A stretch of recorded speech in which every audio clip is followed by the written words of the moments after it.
bomba na po ng mga BFP, ng mga pasaway na mga nagsikilos protesta. Ang kanila tayo pulang sa ganun.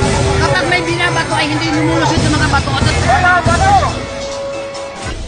Sir, hindi natin lubos maisip na ganito ang nangyari dito sa Menjola, na talaga ng mga halos lahat ng mga nagkilos protesta ay nagpaulan ng bato, nagpaulan ng mga bote na may gasolina, nagpasabog dito at sinunog yung mga motor.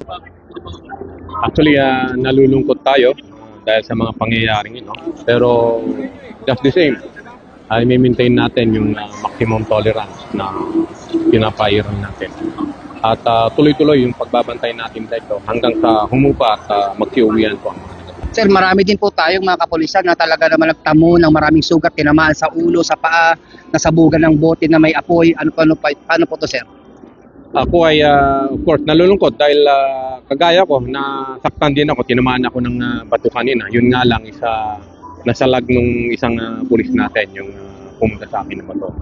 And of course, sinasaludo ako sa mga kasama natin na talagang nagsakripisyo, nag-dedicate ng kanilang sarili para lang mapanatili at ng kayusan at kapayapaan dito. Pero sa ganong sitwasyon kanina ay hindi mo talaga maiwasan na talagang napaka-agresibo po ang mga kabataan nandito. Kagaya kanina, kung ano yung mga nandun sa Ayala kanina na nakalusot, na umikot, sila pa rin yung andito ulit dito.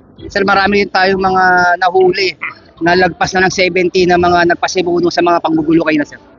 Opo, marami po tayong nahuli at siguradong imbestigahan natin ng maayos to. May mga minors pa tayong nahuli, may proseso po tayong sinusunod yan. At of course, dadaan sila sa proseso, then ito-turn over natin sa DSWD.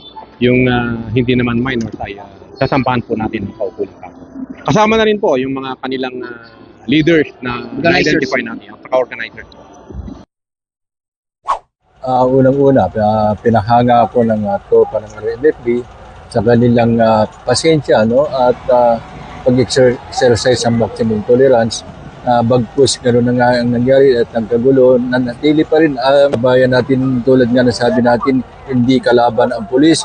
Bagkus nandito upang protektahan ang kanilang karapatan. Hindi lamang karapatan ng ibang mamamayan, kundi pati karapatan nila para magpahayag ng kanilang hinaing.